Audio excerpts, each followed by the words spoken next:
Good morning to all. Welcome to botany class. Today we talk about Mendel's experimental system in garden pea plant and Mendel's success. Actually, reasons for Mendel's success first topic ஆகும், Mendel experimental system second topic ஆகும் சொல்லியிருப்பாங்க. நமக்கு ஈஸியாக understand ஆகணுன்றதுக்காக இதை நான் மாற்றி சொல்கிறேன். Okay, first Mendel experimental system. Okay, Mendel experimental சிஸ்டமில் எது எக்ஸ்பெரிமெண்டல் பிளான்ட்டாக செலக்ட் பண்ணிப்பார் அப்படின்னு உனக்கு நல்லாவே தெரியும். எஸ், அஃப்கோர்ஸ் பைசம் சட்டேவம் சொல்லக்கூடிய பீ பிளான்ட்டை தான் செலக்ட் பண்ணிப்பார். ஓகே, இந்த பைசம் சட்டேவம் பிளான்ட் ஆனுவல் பிளான்ட்டாக இருக்கும். ஓகே, ஆனுவல் உனக்கு தெரியும் இல்லையா, நம்ம ஏற்கனவே 11th லைஃப் ஸ்பேன் அப்படின்னு ஒரு டாப்பிக்கில் படிச்சிருப்போம். ஓகே, இந்த பிளான்ஸ் மேபி ஆனுவல், பைனியல், பெரனியல்லாம் படிச்சிருப்போம். ஓகே, உனக்கு நம்ம ஏற்கனவே மெண்டலிசம் படித்தோம் இல்லையா, மெண்டலிசமில் ரிசர்ச்சர் அதாவது எக்ஸ்பெரிமெண்டர் ஆர் மெண்டல் எவ்வளோ நம்பர் ஆஃப் பிளான்ட்டில் எக்ஸ்பெரிமெண்ட் கண்டக்ட் பண்ணதாக படித்தோம். எஸ், 24,034 பிளான்ஸில் எக்ஸ்பெரிமெண்ட் கண்டக்ட் பண்ணார் அப்படின்னு படித்தோம் இல்லையா. ஓகே, இவ்வளோ நம்பர் ஆஃப் பிளான்ட்டில் எக்ஸ்பெரிமெண்ட் கண்டக்ட் பண்ண Mendel instead of annual plant பெரனியல்ஸை கண்டக்ட் பண்ணியிருக்காரு அப்படின்னா அது மெண்டலோட எக்ஸ்பெரிமெண்டல் பீரியட் என்ன, எவ்வளோ இயர்ஸ், எந்த இயர்லேருந்து எந்த இயர் வரைக்கும் அவர் எக்ஸ்பெரிமெண்ட் கண்டக்ட் பண்ணிப்பார். எஸ், 8 இயர்ஸில் கண்டக்ட் பண்ணிப்பார் இல்லையா. 8 இயர்ஸாக 1856 to 1863 வரைக்கும் எக்ஸ்பெரிமெண்ட் கண்டக்ட் பண்ணியிருப்பார். இந்த 8 இயர்ஸில் இவரால் இந்த எக்ஸ்பெரிமெண்ட்ஸ் எல்லாத்தையும் கம்ப்ளீட் பண்ணி அதிலிருந்தே அவர் பிரின்சிபல்ஸ் ஆஃப் ஹெரிடிட்டி அப்படின்னு பிரின்சிபல்ஸ் ஆஃப் ஹெரிடிட்டியை போஸ்டுலேட் பண்ணியிருக்காரு. அப்படின்னா இது ஆனிமல் பிளான்ட்டாக இருந்ததுனால தான் அவரால் ஈஸியாக பண்ண முடிஞ்சு. சப்போஸ் பெரனியல்ஸாக இருக்குது, ஒரு ட்ரீஸாக இருக்குது அப்படின்னா ஒரு சீசன்லேயும் ஒரு வருஷத்தில் ஒரு முறை தான் அவரால் எக்ஸ்பெரிமெண்ட் கண்டக்ட் பண்ண முடியும். சே ஃபார் எக்ஸாம்பிள் இந்த Pisum sativum plant 55 டேஸ்லேருந்து 2 months 2.5 months அதோடைய லைஃப் டைம் கம்ப்ளீட் ஆகிடும் பேஸ்ட் ஆன் வெரைட்டி. அதனால் வித்தின் இயரில் அவரால் 3 to 4 times வரைக்கும் எக்ஸ்பெரிமெண்ட்ஸ் கண்டக்ட் பண்ண முடியும். அதனால் அவரோட எக்ஸ்பெரிமெண்ட்ஸ் ஈஸியாக சக்சீட் ஆச்சு.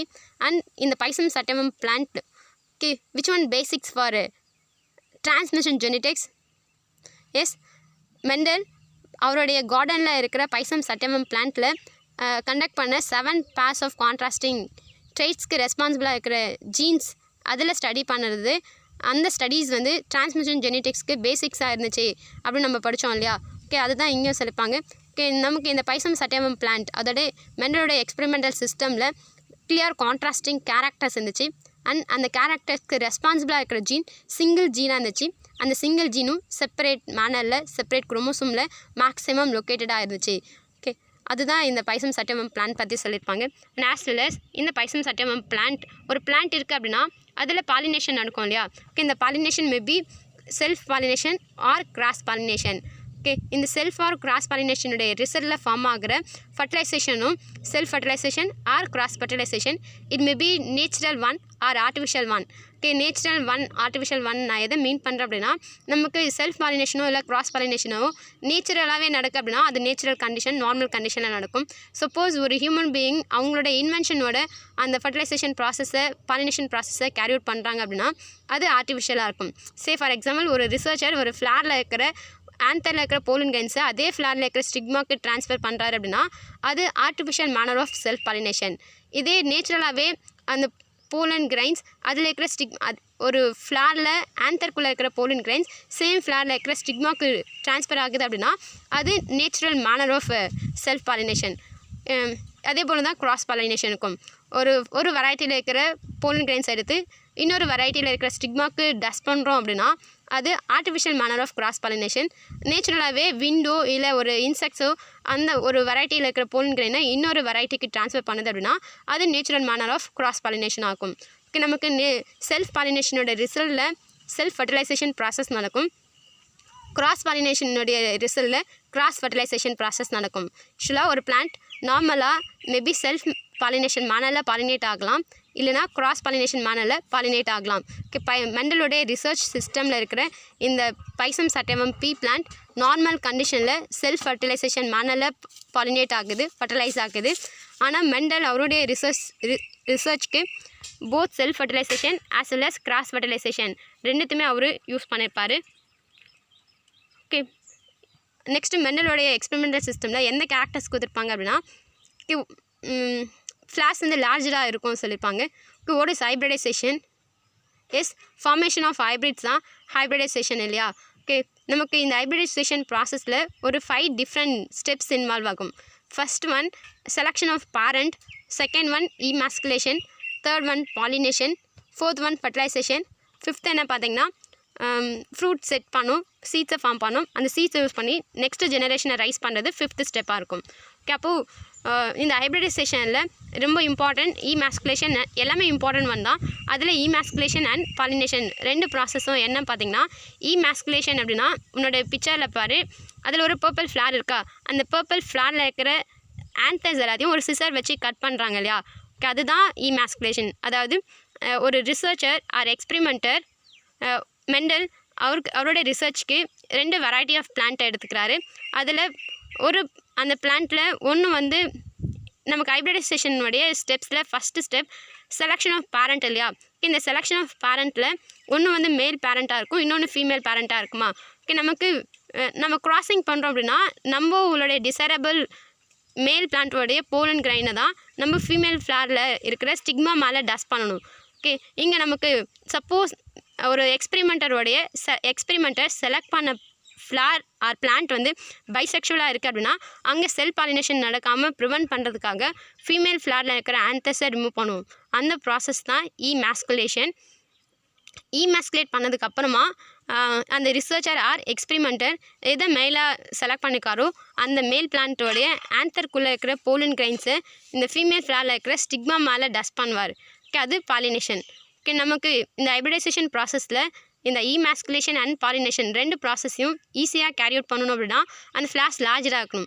சப்போஸ் ஸ்மாலாக இருக்குன்னா லிட்டில் பில் காம்ப்ளிகேட்டடாக இருக்கும். ஓகே, மெண்டல் அவரோட எக்ஸ்பெரிமெண்டல் சிஸ்டமாக இருக்கிற இந்த பைசம் சட்டைவம் பிளான்ட் அதில் இருக்கிற ஃப்ளார்ஸ் லார்ஜராக இருக்குது. அதனால இந்த emasculation அண்ட் பாலினேஷன் ரெண்டு ப்ராசஸையும் அவருடைய ஹைப்ரிடைசேஷன் ப்ராசஸில் ரொம்ப ஈஸியாக மெண்டல் செஞ்சு முடித்தார். ஓகே, இதுதான் மெண்டலோடைய எக்ஸ்பெரிமெண்டல் சிஸ்டம். மெண்டலோடைய எக்ஸ்பெரிமெண்டல் சிஸ்டமில் அந்த பைசம் சட்டமம் பிளான்ட் ஆனுவல் பிளான்ட்டாக இருக்குது. அதில் கிளியர் கான்ட்ராஸ்டிங் கேரக்டர்ஸ் இருக்குது. அந்த கேரக்டர்ஸ்க்கு ரெஸ்பான்சிபிளாக இருக்கிற ஜீன்ஸ் சிங்கிள் ஜீன் மோனோஜீனிக் மேனரில் இருக்குது. அந்த சிங்கிள் ஜீனும் செப்பரேட் குரோமோசோமில் செப்பரேட்டடாக லொக்கேட்டடாக இருக்குது அப்படி சொல்லியிருப்பாங்க. அண்ட் இந்த பைசம் சட்டமம் பிளான்ட்டில் நார்மலாகவே செல்ஃப் ஃபர்டிலைசேஷன் ப்ராசஸ் நடக்குது. ஆனால் மெண்டல் செல்ஃப் ஆஸ்லஸ் கிராஸ் ரெண்டு ஃபர்டிலைசேஷன் ப்ராசஸையும் யூஸ் பண்ணி அவர் ரிசர்ச் கண்டக்ட் பண்ணியிருப்பார். அண்ட் ஃப்ளார்ஸ் லார்ஜராக இருக்கிறதுனால அவரோட ஹைப்ரிடைசேஷன் ப்ராசஸில் emasculation அண்ட் பாலினேஷன் ரெண்டுத்தையும் ஈஸியாக கேரி அவுட் பண்ணார் அப்படி சொல்லியிருப்பாங்க. நெக்ஸ்ட்டு மெண்டலோடைய சக்ஸஸ்க்கான ரீசன்ஸ் பற்றி பார்க்கலாம். இதில் ஒரு 5 ரீசன்ஸ் கொடுத்துருப்பாங்க. அதில் ஃபஸ்ட்டு ஒன் என்ன பார்த்தீங்கன்னா, Mendel's applies mathematical and statistical methods to biology. Okay, Mendel என்னென்ன ஸ்டடி பண்ணியிருக்கான்னு பார்த்தோம் இல்லையா. ஓகே, மெண்டலோடைய ஸ்கூல் எஜுகேஷன் முடிச்சதுக்கப்புறமா அவர் என்ன யூனிவர்சிட்டியில் என்ன மேஜர்ஸ் படித்தார், வெர்னியா யூனிவர்சிட்டியில் பாட்னி, மேக்ஸ், ஃபிசிக்ஸ் படித்தார் இல்லையா. ஓகே, ஆஸ் எ மேத்தமெட்டிஷனாக அவரோட மேத்தமெட்டிக்கல் நாலேஜை அவருடைய பயாலஜி ரிசர்ச்க்கு அப்ளை பண்ணியிருப்பார். மேத்தமெட்டிக்கல் நாலேஜ் அப்படின்னாவே தெரியும் இல்லையா, ப்ராப்ளம் சால்விங். அண்ட் நம்ம ஜெனட்டிக்ஸ் இன்ட்ரோ பார்க்கும்போது ஹெரிடிட்டியில் இருக்கிற நிறைய மிஸ்ட்ரீஸை ரிவல்டாக இருக்கிற மிஸ்ட்ரீஸை அவர் வந்து அன்ரிவல் பண்ணியிருப்பார் அப்படின்னு பார்த்தோம் இல்லையா. ஓகே, நிறைய புதிர்களுக்கு விடை அளிச்சிருக்கார் அப்படின்னா அதுவும் ப்ராப்ளம் சால்விங் தானே. புதிர்ன்றது ப்ராப்ளமாக இருக்கும், மிஸ்டேக்ஸ்ன்றது ப்ராப்ளமாக இருக்கும், அதை அன்ரிவல் பண்ணுறது சொல்யூஷனாக இருக்குமா. ஓகே, மெண்டல் மேத்தமெட்டிக்கல் நாலேஜை அப்ளை பண்ணி மேத்தமெட்டிக்கல் நாலேஜை அவருடைய பயாலஜி ரிசர்ச்க்கு அப்ளை பண்ணியிருப்பார். And as well statistical methods use பண்ணியிருப்பார். ஓகே, ஸ்டாட்டிஸ்டிக்கல் மெத்தட்ஸ்ன்றது என்ன அப்படின்னா, மெண்டல் அவர் அப்சர்வ் பண்ண டேட்டாஸ் எல்லாத்தையுமே ஸ்டாட்டிஸ்டிக்கல் அனாலிசிஸ் பண்ணி அதிலிருந்து ப்ரிடிக்ஷன்ஸ் கொடுக்குறது. சே ஃபார் எக்ஸாம்பிள் மெண்டல் 24,034 பிளான்ஸையும் அப்சர்வ் பண்ணார் இல்லையா. ஓகே, இதில் பிளான்ட் 1 இந்த கேரக்டர்ஸில் இருக்குது, பிளான்ட் 2 இந்த கேரக்டர்ஸில் இருக்குது அப்படின்னு 24,034 பிளான்ட்டுக்கும் சொல்லலை. அதுலேருந்து ஹெரிடிட்டி பிரின்சிபல்ஸ் ஆஃப் ஹெரிடிட்டி அப்படின்னு போஸ்டுலேட் பண்ணார் இல்லையா. அப்படி போஸ்டுலேட் பண்ணியிருக்காரு அப்படின்னா அவர் ஸ்டாட்டிஸ்டிக்கல் அனாலிசிஸ் பண்ணி தான் போஸ்டுலேட் பண்ணியிருக்காரு அப்படின்னு அர்த்தம். இது மட்டும் இல்லை, அவர் லாஸ் ஆஃப் ப்ராபபிலிட்டி ப்ரீடிங் எக்ஸ்பெரிமெண்ட்ஸ்க்கு அப்ளை பண்ணியிருப்பார். ப்ராபபிலிட்டின்றது என்ன அப்படின்னா ஒரு ஸ்பெசிஃபிக் ஈவெண்ட் எவ்வளோ நம்பர் ஆஃப் டைம்ஸ் அக்கார்டாக இருக்குது அதை பற்றி டீல் பண்ணுறது ப்ராபபிலிட்டி. சே ஃபார் எக்ஸாம்பிள் ஒரு தாயம் போடுறோம் அப்படின்னா ஒரு தாயத்தை ஒரு 10 டைம்ஸ் போடுறோம் அப்படின்னா அதில் எத்தனை டைம் 3 வரலாம், எத்தனை டைம் 4 வரலாம், எத்தனை டைம் 6 வரலாம், எத்தனை டைம் 1 வரலாம், அதில் சொல்கிறது தான் ப்ராபபிலிட்டி. ஓகே, லாஸ் ஆஃப் அதாவது நம்ம 7 பேர்ஸ் ஆஃப் கான்ட்ராஸ்டிங் கேரக்டர்ஸை மெண்டல் கிராஸ் பண்ணியிருக்காரு. ஓகே, அதில் ப்ராபபிலிட்டி அவரோட ப்ரீடிங் எக்ஸ்பெரிமெண்ட்ஸ்க்கு லாஸ் ஆஃப் ப்ராபபிலிட்டியை அப்ளை பண்ணியிருப்பார். அதனால மெண்டல் சக்சீட் ஆனார்.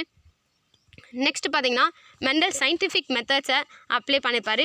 சயின்டிஃபிக் மெத்தட்ஸ்ன்றது என்ன அப்படின்னா, ஏதோ ஒரு பிஹேவியரை மெஷர் பண்ணுறாங்க, டிஸ்கிரைப் பண்ண போகிறாங்க, ஒரு ரிசர்ச்சை அவருடைய ரிசர்ச் சிஸ்டமில் ரிசர்ச் பிளான்ட்டில் ஒரு ஸ்பெசிஃபிக் பிஹேவியரை ட்ரெயிட்டை அவர் அப்சர்வ் பண்ண போகிறார், டிஸ்கிரைப் பண்ண போகிறார் அப்படின்னா அதில் ரிசர்ச் கண்டக்ட் பண்ணுவாங்க. அதுலேருந்து அந்த ரிசர்ச் சிஸ்டமை ஒரு கீனாக அப்சர்வ் பண்ணுவாங்க. அதுலேருந்து வர டேட்டாஸ் எல்லாத்தையுமே கேதர் பண்ணிகிட்டே வருவாங்க. கேதர் பண்ண டேட்டாஸ்லேருந்து தியரிஸை போஸ்ட்லேட் பண்ணுவாங்க, இல்லை லாஸ் போஸ்ட்லேட் பண்ணுவாங்க. அண்ட் அந்த ரிசர்ச்சில் அவங்களோட ப்ரிடிக்ஷன்ஸ் கரெக்டாக இருக்கா இல்லையான்றதை டெஸ்ட் பண்ணி இன்டர்பிரேட் பண்ணி ரிசல்ட்ஸ் கொடுப்பாங்க இல்லையா. ஓகே, இந்த எல்லா ப்ராசஸையுமே ஸ்டாண்டர்டைஸ்டு மேனரில் பண்ணுறது தான் சயின்டிஃபிக் மெத்தட்ஸாக இருக்கும். ஓகே, மெண்டலோடைய ரிசர்ச் உனக்கு தெரியும் இல்லையா, பிளான்ட் ஹைப்ரிடைசேஷன். ஓகே, இந்த பிளான்ட் ஹைப்ரிடைசேஷனை கிராசிங் அப்படின்னு சொல்லுவாங்க. ஓகே, மெண்டல் அவரோட பிளான்ட் ஹைப்ரிடைசேஷன் ஆர் கிராசிங் ப்ராசஸில் அப்டைன் பண்ண டேட்டாஸ் எல்லாமே what about quantitative datas. Okay, quantitative டேட்டாஸ்ன்றது எந்த ஒரு டேட்டாவும் நம்ம நியூமரிக்கலில் ரெப்ரசன்ட் பண்ணுறோம் அப்படின்னா அதுதான் குவான்டிடேட்டிவ் டேட்டாவாக இருக்கும். ஓகே, இங்கே மெண்டல் அவருடைய பிளான்ட் ஹைப்ரிடைசேஷன் ஆர் கிராசிங் ப்ராசஸில் அப்டைன் பண்ண குவான்டிடேட்டிவ் டேட்டாஸ் எல்லாத்தையுமே ரொம்ப கேர்ஃபுல்லாக, கரெக்டாக, அக்யூரேட்டாக, டீட்டெயில்டாக ரெக்கார்ட்ஸாக மெயின்டைன் பண்ணார். அதனால மெண்டல் அவருடைய ரிசர்ச்சில் சக்சீட் ஆனார். ஆஸ் வெல் அஸ் மெண்டலோடைய எக்ஸ்பிரிமெண்டல் சிஸ்டம் அவர் ரொம்ப கேர்ஃபுல்லாக டிசைன் பண்ணியிருப்பார். அண்ட் லார்ஜ் சாம்பிள் யூஸ் பண்ணியிருப்பார். சே ஃபார் எக்ஸாம்பிள் மெண்டல் இந்த 7 pairs of contrasting characters study பண்ணுறதுக்கு ஃபியூ பிளான்ஸில் அவர் ஸ்டடி பண்ணி இருந்தார் அப்படின்னா சப்போஸ் நேச்சுரல் கேலமிட்டிஸ்னாலையோ இல்லை நேச்சுரல் கேலமிட்டிஸ்னாலையோ இல்லை ஏதோ ஒரு டிசீஸோ அந்த பிளான்ட்டை எஃபெக்ட் பண்ணுது அப்படின்னா அந்த பிளான்ட் டை ஆகிடுச்சு அப்படின்னா அந்த எக்ஸ்பெரிமெண்டல் சிஸ்டமே கம்ப்ளீட்டாக கொலாப்ஸ் ஆகிடும்.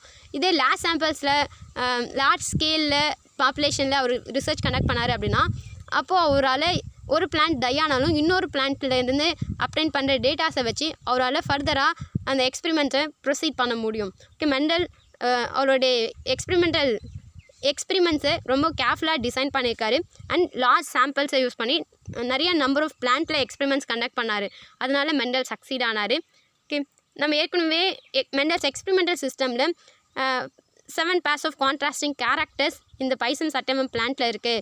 அதுக்கு ரெஸ்பான்சிபிளாக சிங்கிள் ஜீன்ஸ் இருக்குது. இந்த சிங்கிள் ஜீனும் செப்பரேட்டடாக லொக்கேட்டடாக இருக்குது சொல்லி படித்தோம் இல்லையா, அதே தான் இங்கேயும் சொல்லியிருப்பாங்க. ஓகே, இங்கே நமக்கு பைசம் சட்டமம் பிளான்ட்டில் கான்ட்ராஸ்டிங் கேரக்டர்ஸ் இருக்குது. அந்த கான்ட்ராஸ்டிங் கேரக்டர்ஸை கண்ட்ரோல் பண்ணுறதுக்கு ரெஸ்பான்சிபிளாக இருக்கிற ஜீன்ஸு தான் Mendel factors or hereditary units or minute particles இப்படி வேரியஸ் நேம்ஸில் ரெப்ரசன்ட் பண்ணிப்பார். ஓகே, இந்த ஜீன்ஸ் ஆர் ஃபேக்டர்ஸ் வந்து செப்பரேட் குரோமோசோம்ஸில் லொக்கேட்டடாக இருக்குது.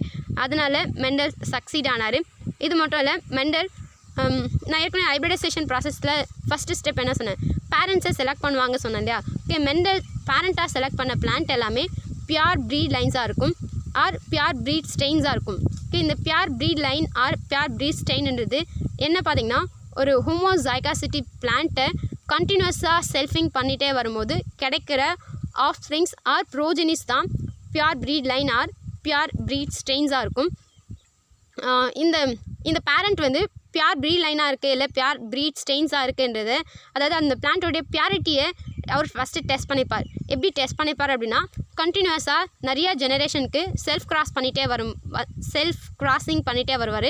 இங்கே செல்ஃப் கிராசிங்ன்றது எதை மீன் பண்ணும் அப்படின்னா, செல்ஃபிங்கை மீன் பண்ணும். செல்ஃப் பாலினேஷன், செல்ஃப் ஃபர்டிலைசேஷனை மீன் பண்ணி இங்கே செல்ஃப் கிராசிங் அந்த வேர்ட் உனக்கு டெக்ஸ்ட்டில் கொடுத்துருப்பாங்க.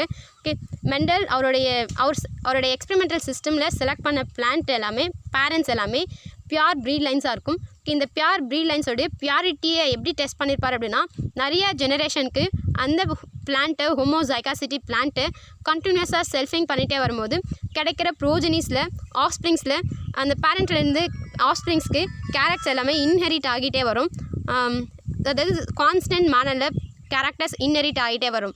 அதை வச்சு இது வந்து பியூர் ப்ரீட் ஸ்ட்ரெயின்ஸ்ன்றதை அவர் அஸ்யூம் பண்ணி அதில் எக்ஸ்பெரிமெண்ட்ஸ் கண்டக்ட் பண்ணியிருப்பார். அதனால மெண்டல் சக்சீட் ஆகிருப்பார். Yes, thank you.